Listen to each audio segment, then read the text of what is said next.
السلام علیکم. آج دا جرنلسٹ کٹ میں ہوں رئیسہ فاطمہ اور میرے ساتھ ہیں سینئر تجزیہ کار سجاد انور صاحب. السلام علیکم. جی وعلیکم السلام. کیسی ہیں آپ؟ ٹھیک ہیں سر؟ میں بالکل ٹھیک ہوں. سر سب سے پہلے اگر میں آپ کو ایک شاکنگ نیوز یہ دوں کہ گلگت بلتستان میں پیپلز پارٹی کی حکومت نہیں بننے جا رہی تو آپ کو کیسا محسوس ہوگا؟ ظاہر ہے آپ ٹھیک کہہ رہی ہوں گی کیونکہ جو آثار ہیں وہ بھی یہی بتا رہے سر ہیں. یہ تو بالکل آپ اپنے کریڈیبل سورسز سے بتائیں گے کیونکہ پیپلز پارٹی کے ذرائع سے جو خبریں موصول ہو رہی ہیں وہ تو یہی ہے کہ بہت زیادہ پولیٹیکل کھینچا تانی چل رہی ہے اور ایک میجر اپسیٹ ہونے جا رہا ہے. کل ایک اجلاس بھی بلا لیا گیا ہے. گلگت بلتستان میں پیپلز پارٹی کو حکومت نہیں بنانے دی جا رہی میجورٹی سیٹیں ہونے کے باوجود. تو یہ کیسے پاسبل ہوگا کہ پیپلز پارٹی کو مطلب بیک فٹ پہ لایا جائے گا اور کون سی پارٹی سامنے آئیں گے؟ کس کی حکومت بنے گی؟ میں نے آپ کو یہ کہا تھا نا جب آپ نے کہا تھا کہ بلاول بھٹو جو ہیں وہ انہوں نے کہا ہے کہ میں آپ فارم 45 دیں 47 کا انتظام میں کر لوں گا. تو میں نے کہا تھا کہ کیسے کریں گے بلاول بھٹو اگر فیڈرل گورنمنٹ نہیں چاہے گی یا وہاں پہ بیٹھے کچھ خفیہ لوگ نہیں چاہیں گے تو. اور آج یہی ہوا. پیپلز پارٹی 12 سیٹوں سے 9 سیٹوں پہ لائی گئی اور ان کو اسپیشل سیٹس 3 ملیں جس کے نتیجے میں ان کی اب 12 ہو گئی ہیں. مسلم لیگ نون کی 3 سیٹیں تھیں انیشلی، پہلے ان کو 6 پہ لایا گیا اور اب ان کو 3 اسپیشل سیٹس دے کے وہ 9 پہ آ گئے ہیں.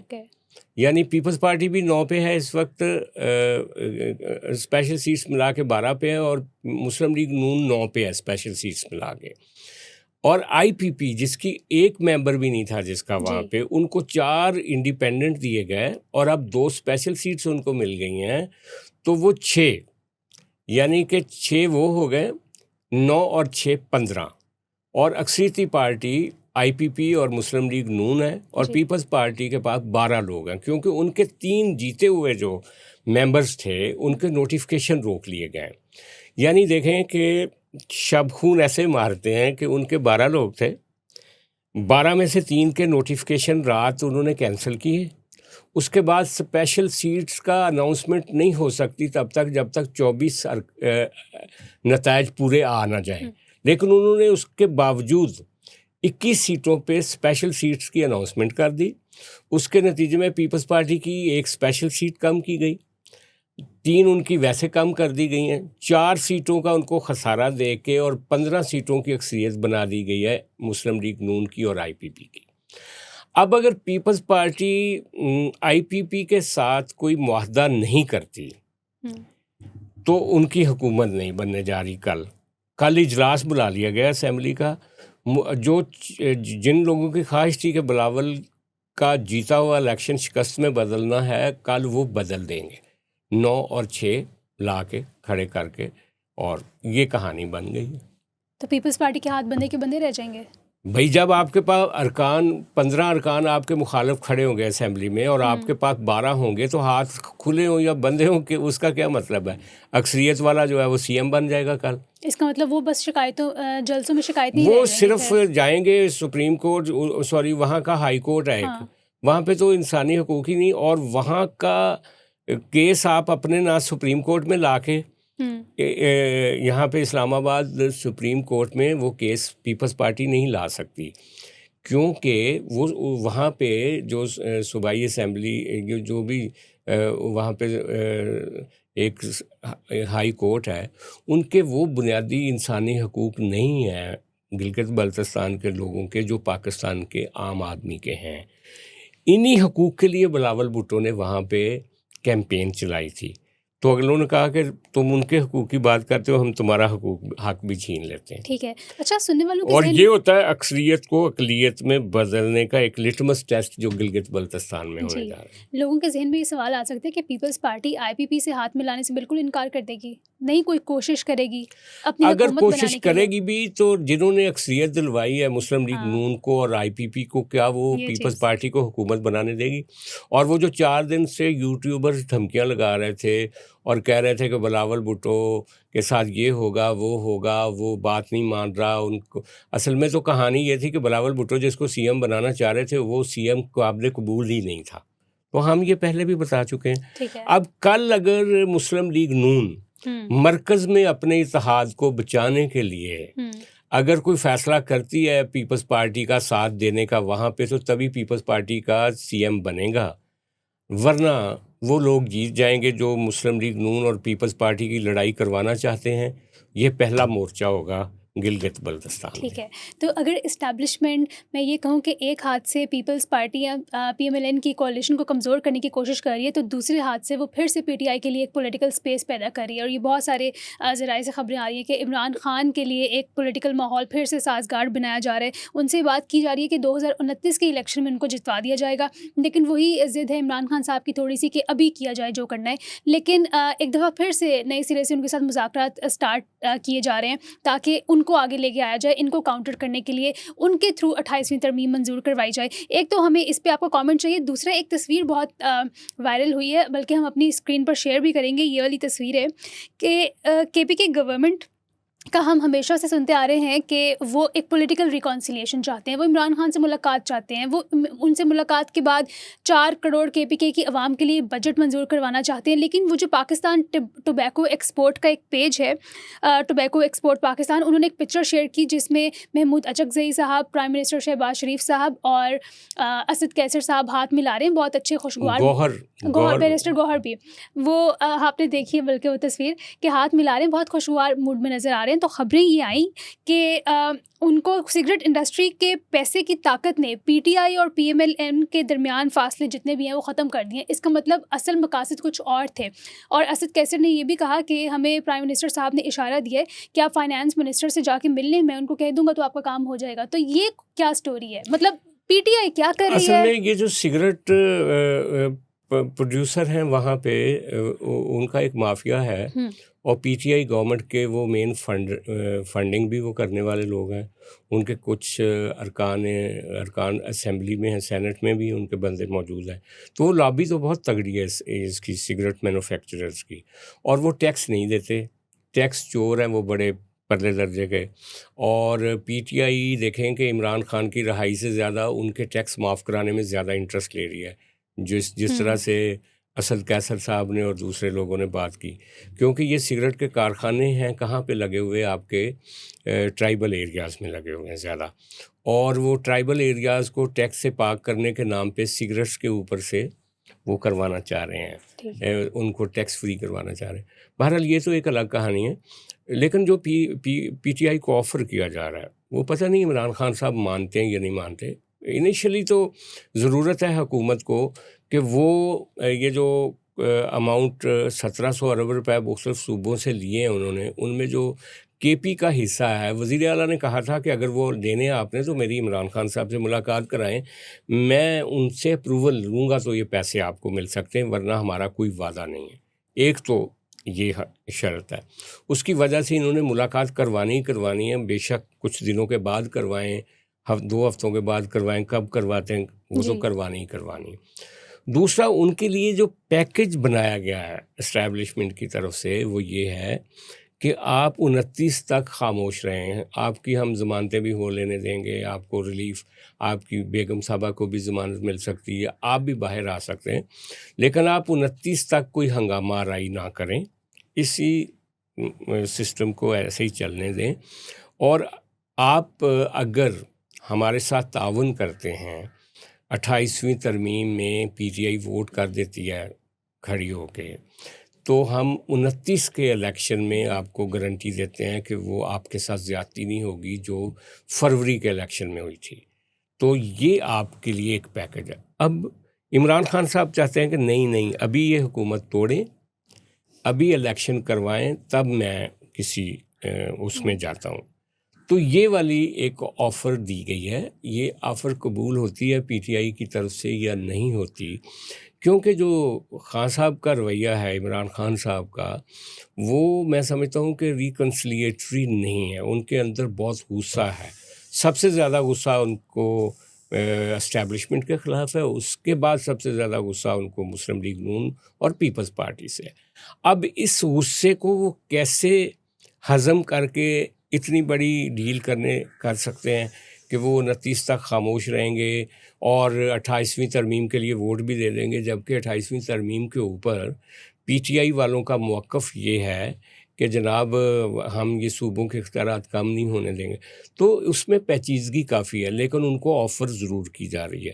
اب دیکھنا یہ ہے کہ وہ جیل کی سختی کی وجہ سے اس کو مانتے ہیں اس آفر کو یا نہیں مانتے، یہ آنے والے دنوں میں پتہ چلے گا. لیکن یہ بات درست ہے کہ اسٹیبلشمنٹ اس نظام کے ساتھ، مسلم لیگ نون اور پیپلز پارٹی کے ساتھ خوش نہیں ہے، کیونکہ انہوں نے جو کام کروانے ہیں اس پارلیمنٹ سے، اس میں سب سے بڑی رکاوٹ پیپلز پارٹی، اور پیپلز پارٹی کو گلگت بلتستان میں سبق سکھا بھی دیا گیا ہے، اور آنے والے دنوں میں بھی آگے چل کر ان کے ساتھ کچھ اور بھی ہو سکتا ہے. لہٰذا جو اس وقت سول ملٹری جس طرح کا ردم کہا جا رہا ہے اس طرح کا ہے نہیں. اچھا، ایک آپ معاملے میں تھوڑی سی اور کلیئرٹی پیدا کریں کہ رات کو میں نجم سیٹھی صاحب کا شو سن رہی تھی، تو اس میں ان کا یہ کہنا تھا کہ اسٹیبلشمنٹ سے بچنے کے لیے آبویسلی سب کو پتہ ہے، سب نے انہیں سے بچنا ہے. پی ایم ایل این چاہتی ہے کہ پیپلز پارٹی ان کے ساتھ مل جائے، کیبنٹ میں بیٹھ جائے، آ کے ان کو کچھ وزارتیں دے دی جائیں. لیکن پیپلز پارٹی ان کا کہنا تھا کہ پیپلز پارٹی والے زرداری صاحب یہ کہتے ہیں بیسکلی کہ ان کے بیٹے کو وزیر اعظم بنایا جائے، پھر ہم بات کر لیتے ہیں. لیکن آپ اس پہ کلیئرٹی دیں کہ اصل بات یہی ہے کہ کچھ اور ہے. دیکھیں، زرداری صاحب نے بالکل بھی نہیں کہا کہ بلاول کو وزیر اعظم بنائیں. یہ نجم سیٹھی صاحب بار بار اور بہت سارے لوگ بار بار بات کرتے ہیں. بلاول بھٹو جو کہ اس کیبنٹ میں منسٹر نہیں مطلب اپنے دینا چاہتا، وہ اس پارلیمنٹ سے وزیر اعظم کیسے بن سکتا ہے؟ اور اس وقت جب جی بی میں ان کے ساتھ جو کچھ ہو رہا ہے، تو یہ ایسی کہانیاں ہیں، جتنی مرضی کوئی چلا لے، کہیں پہ بھی بیٹھ کے جتنی مرضی کہانیاں چلا لے، اس کا کوئی. مسلم لیگ نون جو خاموشی سے زیر زمین تو پیپلز پارٹی کے ساتھ بات کرتی ہے کہ ہم نے کچھ چیزوں کو جو 18ویں ترمیم ہے اس کو سرنڈر نہیں کرنا، لیکن وہ اسٹیبلشمنٹ کے سامنے کھڑے ہو کے شہباز شریف صاحب کوئی بات نہیں کر سکتے اس طرح کی. تو یہ جو سامنے آ کے وہ اسٹیبلشمنٹ کے ساتھ ہوتے ہیں، یہی وجہ ہے کہ گلگت بلتستان میں آپ دیکھ لیں کہ جو فیڈرل گورنمنٹ وہی کر رہی ہے جو اسٹیبلشمنٹ چاہ رہی ہے پیپلز پارٹی کے خلاف. تو یہ بیسیکلی رشتہ ٹوٹتا ہوا مجھے نظر آ رہا ہے. مسلم لیگ نون اور پیپلز پارٹی کا یہ جڑتا ہوا نظر نہیں آ رہا آنے والے دنوں میں. ٹھیک ہے. اور سر آپ تو بار بار یہ کہتے ہیں، آج بھی آپ نے یہی بات کی کہ بلاول بھٹو زرداری صاحب ایک فری اینڈ فیئر الیکشن کے تھرو پرائم منسٹر بننا چاہتے ہیں، وہ اس ایڈیالوجی کے مالک نہیں ہے کہ کھینچا تانی سے بنا لیے جائیں. اچھا، سول ملٹری پہ آپ نے پچھلی والی اپنی بات ختم کی تھی، میں آپ سے اس پہ یہ پوچھنا چاہوں گی کہ ڈونلڈ ٹرمپ نے فیلڈ مارشل صاحب کے بارے میں آج یہ بات کہی ہے کہ وہ پاکستانی پرائم منسٹر شہباز شریف کا بہت احترام کرتے ہیں. تو ہم نے تو پاکستان کی 60-70 سالہ ہسٹری میں ہمیشہ ایک سول ملٹری ڈیوائڈ ہی دیکھا ہے، کلیشز دیکھے ہیں، سول ملٹری ریلیشن شپ پہ ہمیشہ سے بات ہوتی آ رہی ہے. یہ پہلی حکومت ہے جس کی ایک بہت بڑا پریزیڈنٹ بھی تعریف کر ہے کہ اس کا جو ملٹری ہیڈ ہے وہ اپنے پرائم منسٹر کی بہت عزت کرتا ہے. تو کیا آپ کو لگتا ہے کہ یہ ایک خوش آئین بات ہے، یا پھر انگلش میں ایک فریز ہے ا بیٹ اینڈ سوئچ، ایک سیدھا ہاتھ دکھا کے الٹے ہاتھ کی لگانا؟ کیا آپ کو کچھ اس طرح کی چیز اس میں سے وائب آ رہی ہے کہ اس طرح کا کوئی سیٹ اپ ہے سول ملٹری پاکستان؟ نہیں، یہ تو سچ ہے کہ شہباز شریف صاحب کا اور فیلڈ مارشل صاحب کی کیمسٹری بہت اچھی ہے. دونوں ایک دوسرے اصل میں بہت اچھی کہا یہ جا رہا ہے. لیکن بات یہ ہوتی ہے کہ اگر آپ برابر ہوں نا ایک دوسرے کے تو کیمسٹری بہت اچھی ہوتی ہے. لیکن اگر آپ فرق ہو، ایک اوپر ہو ایک نیچے ہو، تو وہ کیمسٹری نہیں ہوتی، وہ مجبوری ہوتی ہے. ایک ریلیشن شپ ہوتا ہے ورکنگ ریلیشن شپ، ایک ایموشنل ریلیشن شپ ہوتا ہے. تو یہ جو رسپیکٹ ہوتی ہے یہ بعض اوقات ایموشنل ریلیشن شپ میں آتی ہے. لیکن ان کا تعلق ہے ایک ورکنگ ریلیشن شپ کا. اور جو ملٹری اسٹیبلشمنٹ ہے وہ سیولینز کو لک ڈاؤن کرتی ہے، اس میں کوئی مانے یا نہ مانے. اور شہباز شریف صاحب اس حوالے سے اچھے آدمی ہیں کہ وہ اپنے بڑے بھائی کی طرح ضد نہیں کرتے، وہ بات مان لیتے ہیں جلدی. لیکن یہ جو ٹرمپ نے تصدیق کی ہے یا ٹرمپ نے سرٹیفیکیشن دے دی، لیکن نا اس میں کتنی شرارت ہے. کون سا ملک ہوگا جس کے چیف آف آرمی سٹاف یا جو فورسز کے ہیڈ ہیں وہ اپنے پرائم منسٹر کی رسپیکٹ نہیں کرتے ہوں گے؟ کون سا ملک ہے؟ اور یہاں پہ ٹرمپ کہہ رہا ہے کہ خوشی کی بات ہے کہ فیلڈ مارشل اپنے وزیر اعظم کا احترام کرتے ہیں، جو کہ بہت خوش آئند ہے. اس کا مطلب ہے کہ احترام نہ کرنے کی گنجائش موجود تھی، جو وہ کر رہے ہیں احترام، تو یہ خوشی کی بات ہے. وہ شبنم شکیل کا ایک شعر ہے نا کہ محبت ہے ہمیں ایک دوسرے سے، یہ آپس میں بتانا پڑ رہا ہے.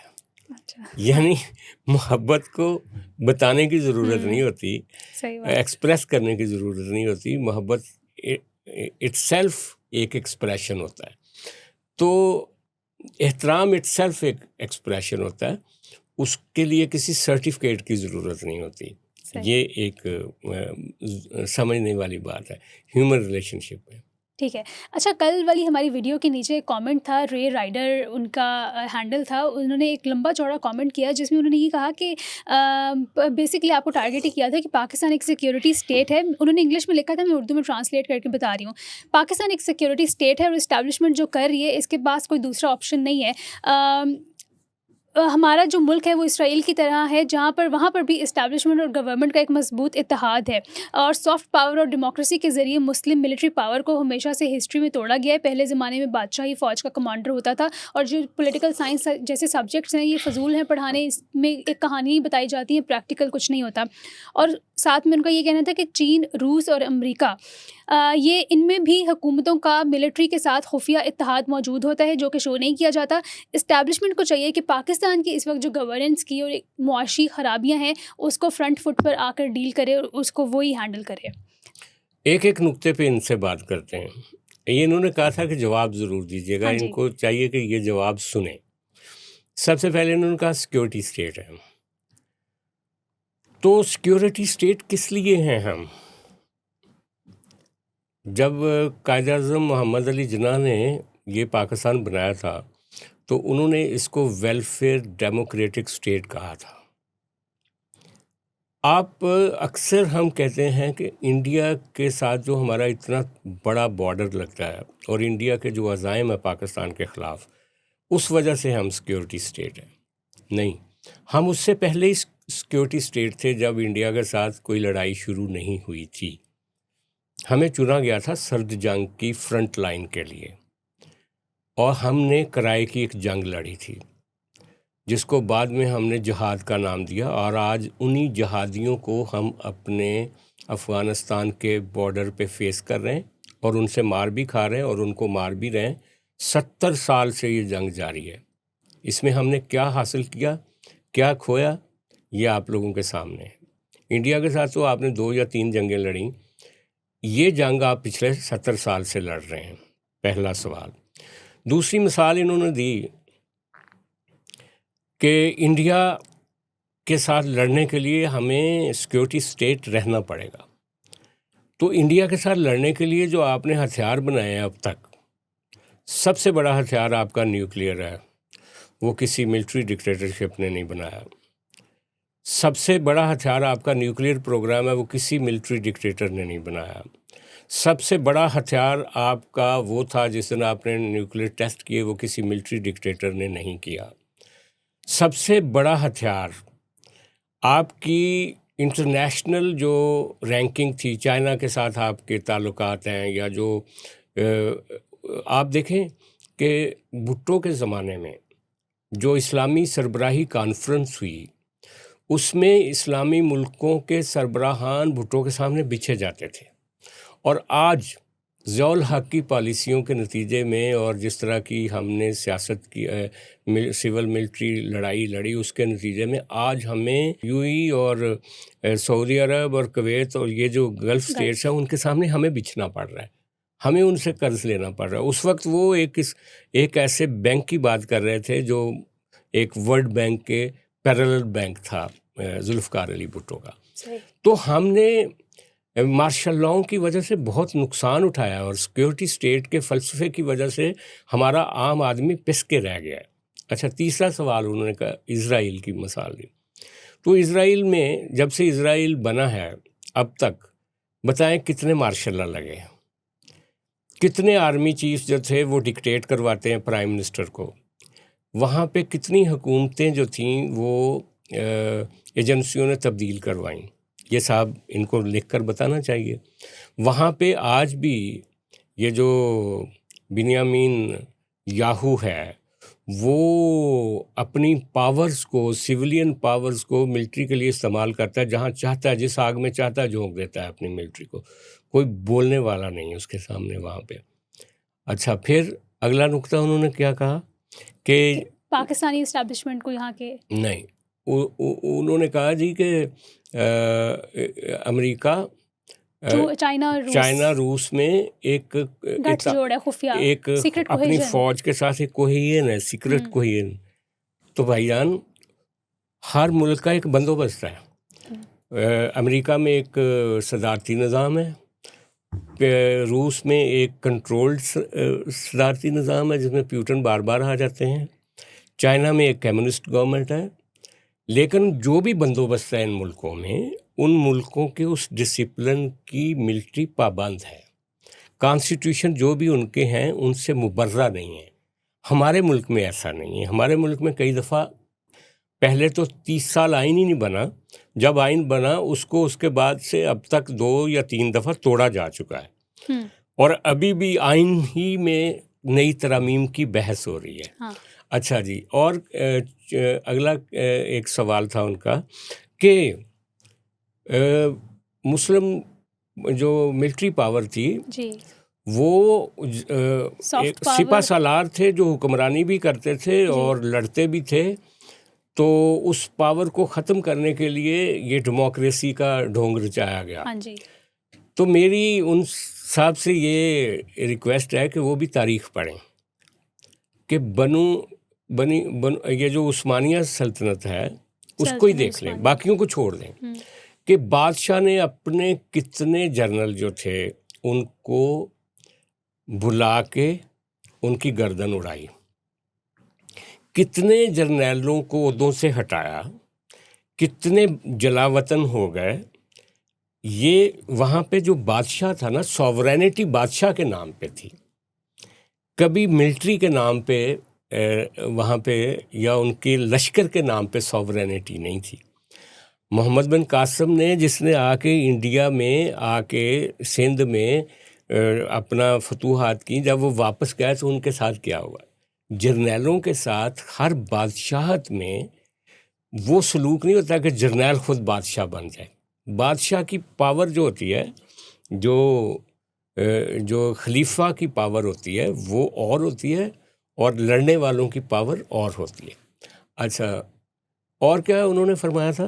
سر لاسٹلی انہوں نے مشورہ دیا نا پاکستانی اسٹیبلشمنٹ کو کہ وہ گورننس اور معیشت کے مسائل حل کریں. نہیں، پہلے تو انہوں نے کہا کہ ہمارا گورننس سسٹم جو ہے وہ تباہ ہے. اور یہ تباہی کیوں ہے ہمارے گورننس سسٹم میں؟ وجہ یہ ہے کہ آپ کا جو we are living in a post colonial governance system. گورے نے یہاں کی ملٹری بنائی تھی اور یہ جو ایڈمنسٹریشن بنائی تھی، ڈی سی، ایک کمشنر، جو جوڈیشری بنائی تھی، وہ کنٹرول کے لیے بنائی تھی. وہ باہر سے آیا تھا نا، اس نے یہاں کے لوگوں کو کنٹرول کرنا تھا، تو اس کے لیے اس نے یہاں ہی ایک چھاونی بنائی، یہاں سے لوگ بھرتی کر کے یہاں کے لوگوں کو ٹرین کر کے سول ایڈمنسٹریشن میں لے کر آیا، یہاں کے لوگوں کو جج بنایا تاکہ تاج برطانیہ کی نگہبانی یہ کر سکیں. ہم نے کیا کیا؟ آزادی کے بعد ہم نے وہ کنٹینیوٹی جاری رکھی. آج بھی ہم اسی پوسٹ کلونیل ایڈمنسٹریشن کے زیر سایہ ہیں. ہم نے ان کو ریفارمز نہیں کیا، ہم نے نئے قوانین نہیں بنائے. اب اس کا الزام جو ہے وہ آپ سول پہ بھی ڈال سکتے ہو، آپ ملٹری پہ بھی ڈال سکتے ہو. 30-40 سال تو آپ کے ملک میں مارشل لا رہا ہے. ان سارے عرصے میں 73 کا کانسٹیٹیوشن آنے کے بعد بھی آپ کے 22 سال مارشل لا رہا ہے. آپ نے صدر مشرف نے، جو آرمی چیف تھے مشرف صاحب، انہوں نے ریفارمز کرنے کی کوشش کی. یہ جو ایڈمنسٹریٹو ریفارمز ہیں، ڈی سی کو ڈی سی او بنا دیا جی، وہ واپس ڈی سی بن گئے جی، کیونکہ وہ جب گئے تو وہ جو سول ایڈمنسٹریشن ایسی تگڑی ہے، وہ سول ملٹری ایڈمنسٹریشن ایک دوسرے کو کمپلیمنٹ کرتی ہے اور سیاستدانوں کو بھلی کا بکرا بنایا جاتا ہے. یہی وجہ ہے کہ ذوالفقار علی بھٹو کو جب پھانسی دی گئی، یا لیاقت علی خان کو جب شہید کیا گیا، جب بے نظیر بھٹو کو شہید کیا گیا، تو اس پولرائزڈ سوسائٹی میں بھی آج پیچھے مڑ کے جب دیکھتے ہیں تو ساری پولیٹیکل پارٹیاں لیاقت علی خان کو شہید مانتی ہیں، ذوالفقار علی بھٹو کو شہید مانتی ہیں، بے نظیر کو شہید مانتی ہیں. اور کسی ڈکٹیٹر کی جب تاریخ لکھی جاتی ہے کوئی بھی رائٹ لکھے لیفٹ لکھے، ہاں جی، تاریخ لکھتے ہوئے ان کو لکھنا پڑتا ہے کہ اس نے زیادتی کی ڈکٹیٹر۔ تو یہ ہمارا ایک آئینہ ہے، تاریخ ہمارا آئینہ ہے۔ وہ کسی نے کہا تھا نا کہ اگر آپ اپنی تاریخ کو ایک پستول سے فائر کرو گے نا تو تاریخ آپ کے اوپر ایک بم مارے گا، فیوچر آپ کے اوپر ایک بم مارے گا، آپ کا فیوچر اس سے بڑا آپ سے بدلا لے گا۔ اچھا، تو بدقسمتی یہ ہے کہ اچھا پھر انہوں نے کہا کہ اب اسرٹ کرنا چاہیے اس کو، ہماری اسٹیبلشمنٹ کو پاکستان میں لا اینڈ آرڈر مینٹین کرنے کے لیے، معیشت کو بہتر کرنے کے لیے، گورننس سسٹم کو بہتر کرنے کے لیے۔ تو دیکھیں یہ کام، تینوں کام جو ہیں، آپ کا گورننس سسٹم بہتر کرنا، آپ کا لا اینڈ آرڈر بہتر کرنا، آپ کا معیشت بہتر کرنا، یہ سویلین تھنکنگ کے کام ہیں۔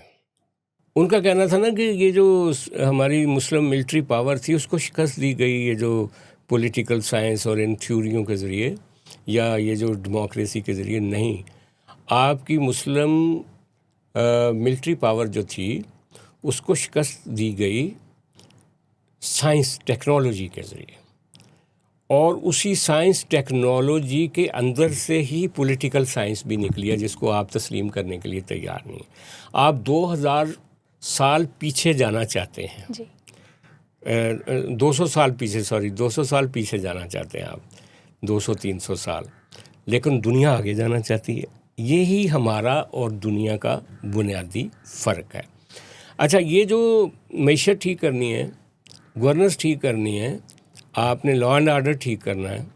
لا اینڈ آرڈر جو ہے وہ خالص ایک آپ سمجھ لیں کہ پولیسنگ کا کام ہے، اس میں پیرا ملٹری فورسز کا بھی کام ہوتا ہے، یہ ایک مل کے ملٹری انٹیلیجنس ایجنسیز اور پولیسنگ وہ کام کرتی ہیں۔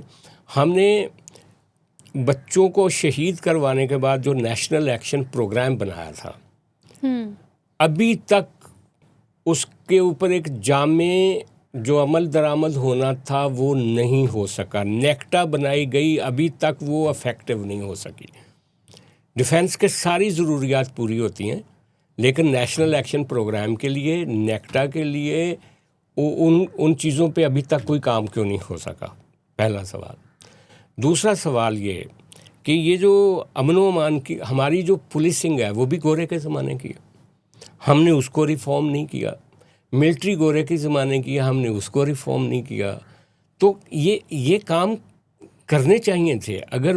اگر آج بھی کوئی ملٹری ڈکٹیٹر بھی یہ کام کر دے گا، اگر جنرل مشرف نے یہ کیا ہوتا، انقلاب برپا کر دیتے کہ پوسٹ کلونیل ایڈمنسٹریٹو جڑ سے اکھاڑ کے پھینک دیتے اور ترکی کی طرز کا ایک نیا گورننس ماڈل لے آتے تو سارا پاکستان ان کی قدر کرتا، لیکن وہ نہیں کر سکتے تھے۔ وہ جو نیشنل ریکنسٹرکشن بیورو بھی بنایا تھا وہ بھی نہیں کر سکتا تھا۔ وجہ یہ کہ یہ سول تھنکنگ ہے، ساری دنیا میں یہ ہوتا ہے۔ آپ دیکھیں کہ انڈیا جو ہمارے ساتھ لڑ رہا ہے، ان کا جو سیکیورٹی ایڈوائزر ہے اجیت ڈول، وہ پولیس سروس کا آدمی ہے، سول سروس کا آدمی ہے۔ ان کی جو ہے وہ اس میں کتنے پرسنٹ 80% لوگ جو ہیں وہ سیولین سائڈ کے ہیں۔ ہمارے انٹیلیجنس آپریٹرز میں صرف 20% سیولینز ہوتے ہیں۔ تو جو ہمارا تھنکنگ کا طریقہ کار ہے نا، ہمیں اس کو بدلنے کی ضرورت ہے۔ مسئلہ ایک پولیٹیکل پارٹی کا، دوسری پولیٹیکل پارٹی کا، تیسری کا نہیں ہے۔ آپ اپنے بندے لے آؤ گے، ان سے بھی آپ کی لڑائی، آپ کو نواز شریف سے لڑائی کرنی پڑی خود لا کے، آپ کو عمران خان سے لڑائی کرنی پڑی خود لا کے، آپ کو MQM سے لڑائی کرنی پڑی خود لا کے، آپ کو کشمیر میں جو کہ جہاں پہ آپ ہمیشہ ایک سافٹ ایڈمنسٹریشن رکھتے تھے، آج وہاں پہ لڑائی کرنی پڑ رہی ہے، بلوچستان میں کرنی پڑ رہی ہے، KP میں آپ 60-70 سال سے لڑ رہے ہو۔ تو ان چیزوں کو سامنے رکھ کے اگر پورا میپ بنا کے آپ سوچیں گے تو شاید آپ اس طرح سے نہیں سوچیں گے جیسے ہم ایک زیادہ سادگی سے سوچتے ہیں۔ ٹھیک ہے سر، بہت شکریہ آپ کا، آپ نے ایک بہت ہی پروفاؤنڈ نوٹ پر یہ آج کا پروگرام اینڈ کیا ہے، بہت ہی انٹرسٹنگ باتیں تھیں۔ بہت شکریہ آپ کے آج کے تجزیے کے لیے، thank you so much for watching. ہمیں اپنی رائے سے آگاہ کرتے رہیے، کل ہم حاضر ہوں گے ایک نئے پروگرام کے ساتھ، تب تک کے لیے خدا حافظ۔